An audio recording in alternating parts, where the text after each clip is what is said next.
ഭയങ്കര ശബ്ദമുള്ള അല്ലേ? ഒരു നാട്ടിൽ ഒരു 5 മിനിറ്റ് ഒന്ന് ശബ്ദം എന്ന് പറയാം. അല്ല, അത് ചെയ്തു തരും. സ്കൂളല്ലേ, കുഴപ്പമില്ല. 5 മിനിറ്റ് അപ്പൊ പോയ ശബ്ദം ഈ കുഴപ്പമില്ല, ഈ ശബ്ദം കുഴപ്പമില്ല.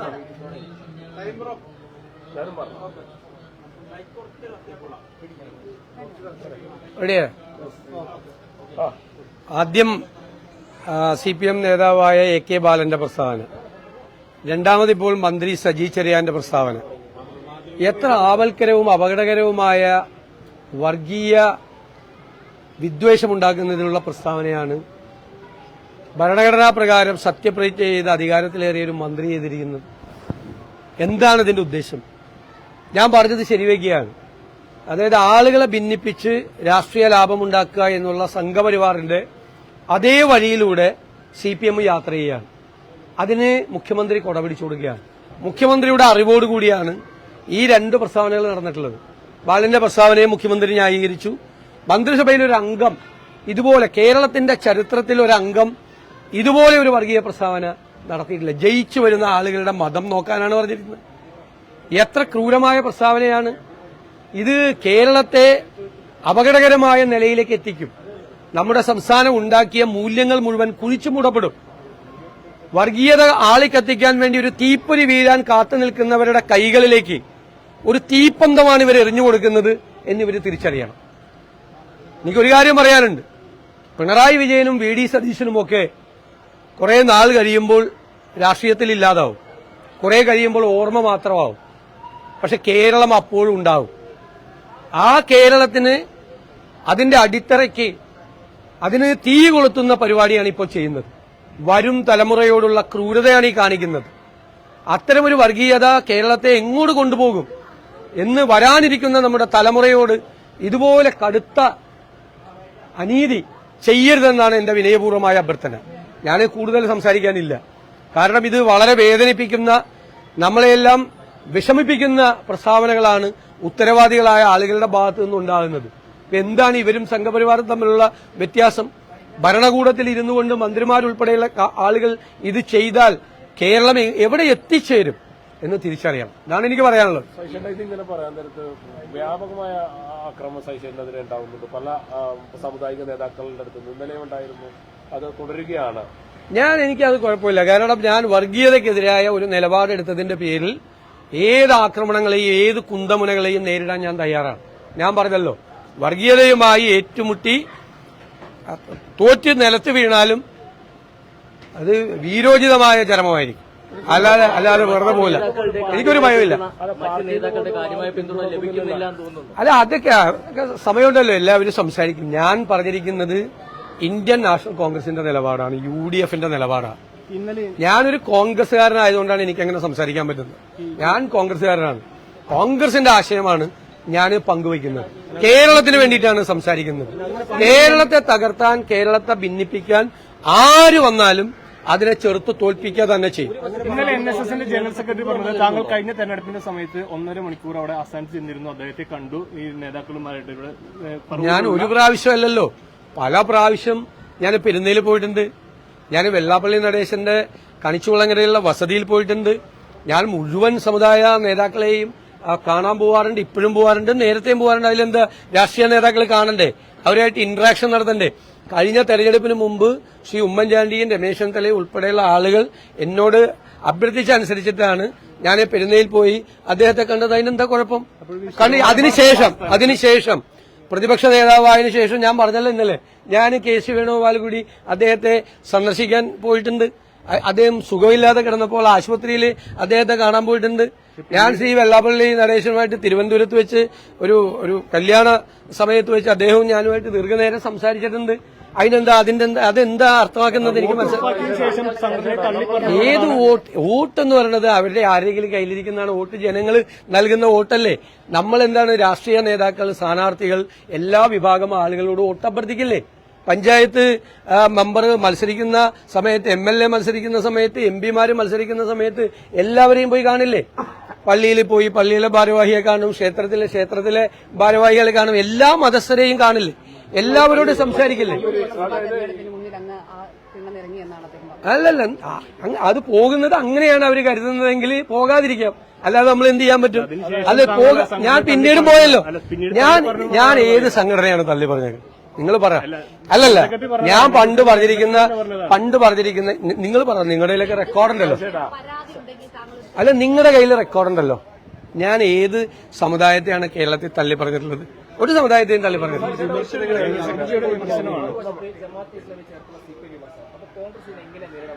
അതൊക്കെ ഞങ്ങൾ നേരിട്ടല്ലോ, നിങ്ങൾ കണ്ടതല്ലേ? നിയമസഭ അല്ലല്ല, നിലമ്പൂർ തെരഞ്ഞെടുപ്പിൽ നേരിട്ടല്ലോ. എന്തായിരുന്ന റിയാക്ഷൻ? കേൾക്ക്.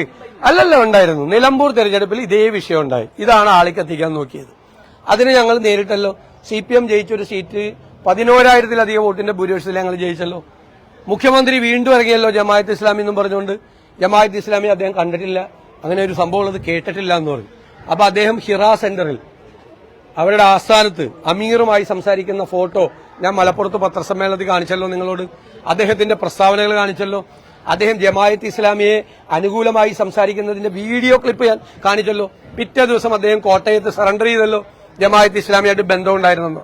ഇപ്പോഴുള്ള ചോദ്യം എന്താ? ജമാഅത്ത് ഇസ്ലാം UDF അധികാരത്തിൽ വന്നാൽ ജമാഅത്ത് ഇസ്ലാമി ആഭ്യന്തരം ഭരിക്കുവാണ്. എന്താ അതിന്റെ അർത്ഥം? സാമാന്യ ബുദ്ധിയുള്ളവർക്ക് മനസ്സിലാവും. അപ്പൊ എന്റെ മറുചോദ്യം, 42 വർഷം ജമാഅത്ത് ഇസ്ലാമി CPMന്റെ കൂടെയായിരുന്നു. CPMന്റെ കൂടെ ജമാഅത്ത് ഇസ്ലാമി ഉണ്ടായിരുന്ന നാളുകളിൽ CPMന് അധികാരം കിട്ടിയപ്പോ ആഭ്യന്തര വകുപ്പ് ഭരിച്ചിരുന്നത് ജമാഅത്ത് ഇസ്ലാമി ആണോ? ആണെങ്കിൽ സൂക്ഷിക്കണം. ആണെങ്കിൽ ഞങ്ങൾ ശ്രദ്ധിച്ചോളാം. അധികാരത്തിൽ വരുമ്പോൾ ഞങ്ങൾ ശ്രദ്ധിച്ചോളാം. CPM ഭരിച്ച കാലത്ത് ജമാഅത്ത് ഇസ്ലാമി കൂടെയുള്ളപ്പോ അവരാണ് ആഭ്യന്തരം ഭരിച്ചെങ്കിൽ ഞങ്ങൾ തീർച്ചയായിട്ടും ശ്രദ്ധിച്ചോളാം. അത്രയല്ല ഇതിനൊക്കെ മറുപടി. അതായത് ഇപ്പോൾ ഈ വെള്ളാപ്പള്ളി നടേശനെയും ഒപ്പം തന്നെ സുകുമാരൻ നായരെയും ഇവർ ഇരിക്കുന്ന സ്ഥാനങ്ങളെയാണോ അങ്ങ് ബഹുമാനിക്കുന്നത്, ഈ വ്യക്തികളെയല്ലേ? അല്ലല്ല, വ്യക്തികളോട് എന്താ നമുക്കെന്താ ബഹുമാനക്കുറവ്? വ്യക്തികളോട് ഞാൻ പറഞ്ഞല്ലോ, ഞാൻ അവരെ ആരെയും കുറിച്ച് ഒരു മോശമായ വാക്കും പറയില്ല. പണ്ടും പറഞ്ഞിട്ടില്ല. ഞാൻ പണ്ടും പറഞ്ഞിട്ടില്ല, ഒരു മോശമായ വാക്കും പറയില്ല. നിങ്ങൾ എന്നെ കുറിച്ച് എന്തെല്ലാം മോശമായ വാക്കുകളാണ് പറഞ്ഞിരിക്കുന്നത്? എന്തെല്ലാം മോശമായ വാക്കുകളാണ് പറഞ്ഞിരിക്കുന്നത്?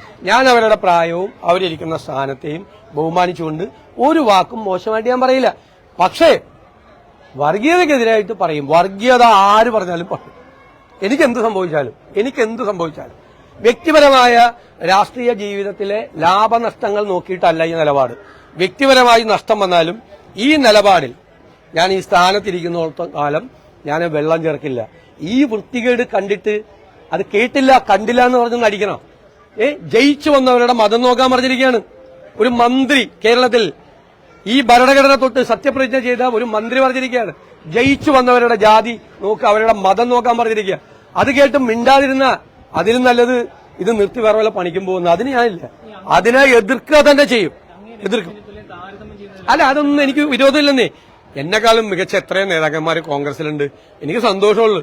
എന്നെ താരതമ്യം ചെയ്ത് ഏതെങ്കിലും കോൺഗ്രസ് നേതാക്കന്മാരെ പുകഴ്ത്തി പറഞ്ഞ് എനിക്ക് സന്തോഷമുള്ളൂ. അവരൊക്കെ എന്റെ നേതാക്കന്മാരല്ലേ.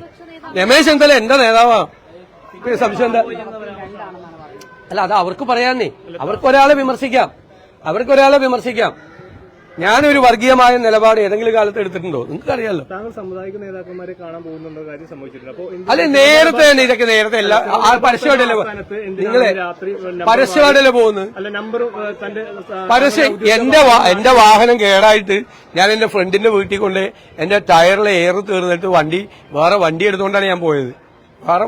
കാക്കനാടുള്ള എന്റെ സുഹൃത്തിന്റെ വീട്ടിൽ കൊണ്ട് വണ്ടി എടുത്ത് പോണ്. സിനഡിന്റെ ആസ്ഥാനത്ത് പോകാൻ വേണ്ടിട്ട് വേറെ വണ്ടി പോണതിന്റെ രഹസ്യമാണ്. നിക്ക്.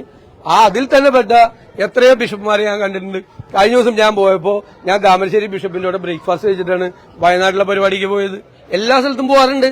അതിനെന്താ ഞാൻ ഒരു സ്ഥലത്തും ഞാൻ പോവില്ല എന്ന് ഞാൻ എവിടെയെങ്കിലും പറഞ്ഞിട്ടുണ്ടോ? ഞാൻ പറഞ്ഞിരിക്കുന്നത് എവിടെയും എത്തുമെന്നാണ് പറഞ്ഞിരിക്കുന്നത്. എവിടെയും എത്തും. ഞാൻ പണ്ട് പറഞ്ഞിരിക്കുന്ന ഒറ്റ വാചകമുള്ളൂ. അത് ഈ സമുദായ നേതാക്കളോടല്ല പറഞ്ഞേക്കണം, രാഷ്ട്രീയ നേതാക്കളോടാണ് പറഞ്ഞത്. അതായത് രാഷ്ട്രീയ നേതാക്കൾ പരിധി വിട്ട് സമുദായ നേതാക്കളെ ആശ്രയിച്ചൊരു കാലത്ത് ഞാൻ പറഞ്ഞിട്ടുണ്ട്. MLA ഇരിക്കുമ്പോ എന്താ പറഞ്ഞത്? അവരൊക്കെ നല്ല ആളുകളാണെന്ന് പറഞ്ഞത്. സമുദായ നേതാക്കൾ അവരിയ്ക്കാൻ പറയുമ്പോൾ നമ്മൾ ഇരിക്കാനേ പാടുള്ളൂ, കിടക്കിടന്നു. അത് കേക്ക് അത് രാഷ്ട്രീയ നേതാക്കളോടാ പറഞ്ഞത്.